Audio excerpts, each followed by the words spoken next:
ঘটনাটা আজ থেকে প্রায় 25 বছর আগের। সালটা ছিল 2001 অথবা 2002। তখন আমাদের গ্রামে বিদ্যুৎ ছিল না।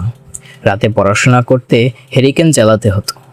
আর রাতে যদি কোথাও বল খেলা বা কোনো ম্যাচ থাকতো, তাহলে দিয়াশলাইয়ের আলো কিংবা টর্চ নিয়ে বাড়ি থেকে 2-3 কিলোমিটার দূরে যেতে হতো। একদিন বিকেলে আমরা কয়েকজন বন্ধু মিলে গ্রামের মাঠে ফুটবল খেলতে গিয়েছিলাম। খেলা শেষ হওয়ার পর আমরা 5 বন্ধু মাঠেই বসে গল্প করছিলাম। হঠাৎ একজন বলে উঠল, খেলা তো শেষ, চল আজ বাগান থেকে কয়েকটা পেয়ারা চুরি করে নিয়ে আসি। আমরা সবাই এক কথায় রাজি হয়ে গেল। বলে রাখি, আমাদের গ্রামের মাঠ থেকে প্রায় 2 কিলোমিটার দূরে ছিল এক বিশাল পেয়ারা বাগান। সেখানে যেতে হলে নদীপথ ডিঙ্গিয়ে নৌকা দিয়ে যেতে হতো। রাত তখন প্রায় 9টা। আকাশে ছিল পূর্ণিমার চাঁদ, চারপাশ জ্যোৎস্নায় ভেসে যাচ্ছিল। আমরা 5 বন্ধু বাড়ি থেকে টর্চ নিয়ে ডিঙ্গি নৌকা করে রওনা দিলাম বাগানের উদ্দেশ্যে। নদীর এক পাশ ধরে নৌকা বয়ে চলছে। চারপাশে একেবারেই নির্জন, কোনো বাড়িঘর নেই, কোনো মানব নেই। শুধু রয়েছে নদীর পানির শব্দ আর মাঝে মাঝে ঝিঝি পোকার ডাক। কিছুক্ষণ পর আমরা বাগানের কাছে পৌঁছে নৌকাটি একপাশে রেখে দিলাম। তারপর 5 বন্ধু সাবধানে বাগানের ভিতর ঢুকে পড়লাম। সাবধান থাকার কারণও ছিল, বাগানের মালিক যদি আমাদের ধরে ফেলতো তাহলে অবস্থা খারাপ করে ছাড়তো। বাগানটা অনেক বড় ছিল, তাই আমরা 5 জন আলাদা আলাদা দিকে চলে গেলাম এবং সবার হাতে ছিল একটি বড় ব্যাগ। শুরু হলো পেয়ারা পাড়া। বেশ ভালোভাবে পেয়ারা পাড়ছিলাম। গল্প করতে করতে পেয়ারা তুলতে তুলতে এবং খেতে খেতে কখন যে রাত 11টা বেজে গেল আমরা কেউই বুঝতে পারিনি। তখন আমরা বাড়ি ফেরার জন্য বাগান থেকে বের হওয়ার চেষ্টা করলাম, কিন্তু অদ্ভুত বিষয় হচ্ছে, আমরা যতই সামনে এগোই ততই মনে হচ্ছে যেন আমরা একই জায়গায় ঘুরে ফিরে চলে আসছি। প্রথমে ভাবলাম হয়তো অন্ধকারে পথ হারিয়ে ফেলেছি, কিন্তু বারবার চেষ্টা করেও কোনো লাভ হলো না। আমরা তখন একে অপরকে বলাবলি করলাম যে, ভাই কি অবস্থা, কি হচ্ছে এসব, আমরা কেন যেতে পারছি না? আমার বন্ধু রাসেল বলল, দোস্ত একই তো অবস্থা, কি করবো এখন বুঝতে পারছি না কিছু। আমি তখন টর্চটা জ্বালানোর চেষ্টা করলাম, কিন্তু টর্চ জ্বলছে না। বারবার সুইচ চাপলাম, কিছুতেই জ্বলছে না। আমাদের ভয় তখন আরো বেড়ে গেল। অনেকবার চেষ্টা করার পর হঠাৎ টর্চটা জ্বলে উঠল। আমি আর রাসেল পাশাপাশি দাঁড়িয়ে আছি। ঠিক তখনই আমাদের মনে পড়লো বাগানের পাশে এক বিশাল শ্মশান ঘাট রয়েছে, যেখানে হিন্দুদের মৃতদেহ দাহ করা হয়। ভয়টা তখন আরো কয়েক গুণ বেড়ে গেল। আমরা বুঝতেই পারছিলাম না কিভাবে এই বাগান থেকে বের হব। সামনে এগোলেই আবার একই জায়গায় ফিরে আসছি। ঠিক তখনই ঘটল আসল ঘটনা। বাগানের ভিতরটা ছিল প্রচণ্ড অন্ধকার। টর্চের আলো চারিপাশে ফেলতে ফেলতে আমরা সামনে এগিয়ে চলছিলাম। হঠাৎ আমার চোখ আটকে গেল এক জায়গায়। আমি দেখলাম একজন বৃদ্ধ মহিলা বসে বসে কাঁদছেন। বয়স আনুমানিক 80 বছর। আমি আর রাসেল দুজনেই অবাক হয়ে গেলাম। এত রাতে নির্জন বাগানের মধ্যে একজন বৃদ্ধ মহিলা বসে কাঁদছেন, বিষয়টা কিছুতেই স্বাভাবিক মনে হচ্ছিল না আমার। আমি রাসেলকে বললাম, দোস্ত তিনি কে, ইনি কি করছেন এখানে? রাসেল বলল, হয়তো পথ ভুল করে এখানে চলে এসেছেন। কিন্তু রাসেলের কথায় আমি কিছুতেই স্বস্তি পাচ্ছিলাম।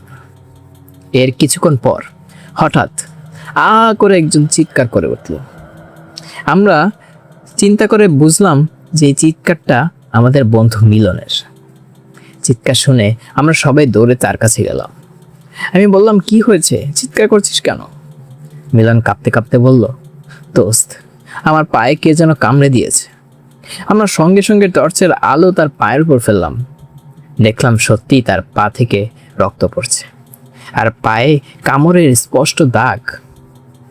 দাগগুলো দেখে মনে হচ্ছিল যে তাকে কামড়ে দিয়েছে তার দাঁতগুলো অস্বাভাবিক বড় বড়।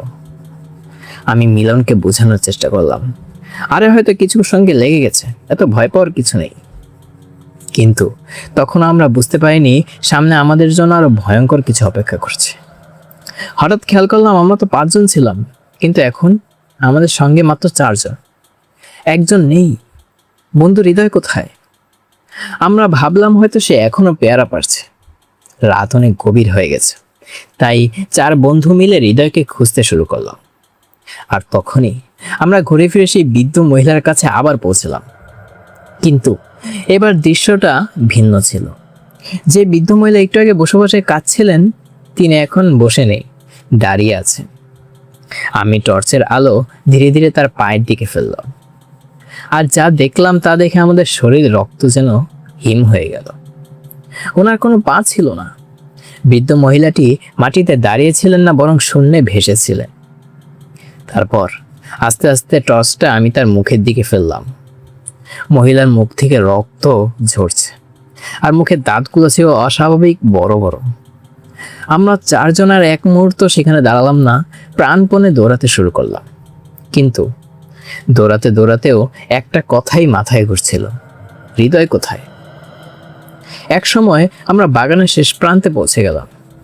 সেখানে গিয়ে হঠাৎ দেখতে পেলাম সাদা কাপড় পরা 8 থেকে 10 জন বয়স্ক মানুষ দাঁড়িয়ে আছে। মানুষ দেখে আমাদের মনে একটু সাহস ফিরে এলো। আমি তাদের একজন বৃদ্ধ চাচার কাছে গিয়ে জিজ্ঞেস করলাম, চাচা, আপনারা এখানে দাঁড়িয়ে আছেন কেন? বৃদ্ধ লোকটি শান্তভাবে উত্তর দিলেন, একজন মানুষ মারা গেছে, তার জানাজার নামাজে শরিক হতে এসেছি, তোমরাও শরিক হও। কথাটা শুনে আমাদের চারজনের মধ্যে আবার কেমন যেন একটা কৌতূহল তৈরি হলো।